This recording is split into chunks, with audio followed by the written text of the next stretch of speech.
Hey, it's Clay, and this will be a video chart on ticker symbol GRSO. We will take a look at the 30-minute time frame.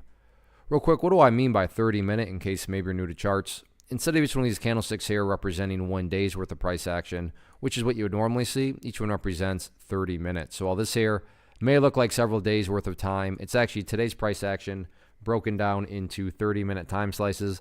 I like to do this time frame. I think it's a good job of telling the quote-unquote story of the price, and then makes mapping out where levels of support and resistance a bit easier to see. I don't mean to state the obvious, but I will anyways.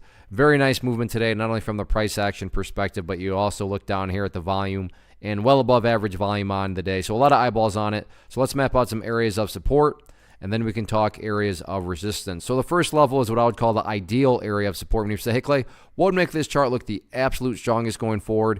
And that would be if the price could stay up here above the 3-cent mark. Now, don't get me wrong, if the price falls below 3 cents, I'm not saying the entire chart's destroyed or ruined or anything like that. But yeah, if the price could manage to actually stay up above 3 cents, that would definitely be a huge sign of power going forward.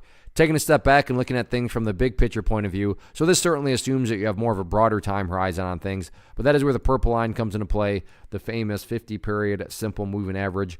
Keyword being moving. As time goes by, that line is going to move itself higher and higher. So a very basic yet highly effective way to judge the health of the move, that right there being defined as the move. Just watch that purple line. As long as the price stays above that line, as the line itself moves higher and higher, then the bulls are in full health, the bulls are in full control. How you can best visualize that, that is what is being represented. Again, yeah, staying above 3 would be great. However, from the big picture point of view, as long as the price is above that purple line, the bulls 100% own the chart. What about areas of resistance?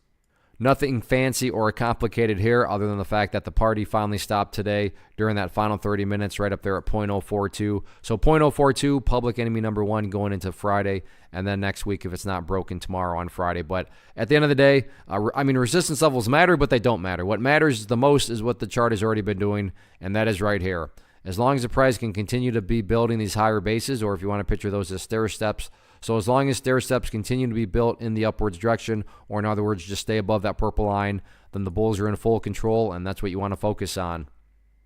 One of the biggest questions I get is, hey Clay, how do you find the stocks that you trade? So what I've done is put together a free resource guide where I talk about the tools that I use to locate stocks that I find interesting and think may have potential. So if that sounds like something that could add value to you as a trader, then click on the image that is up on the screen right now and I will email you the guide. The guide itself is very short and to the point, and best part, it's completely free.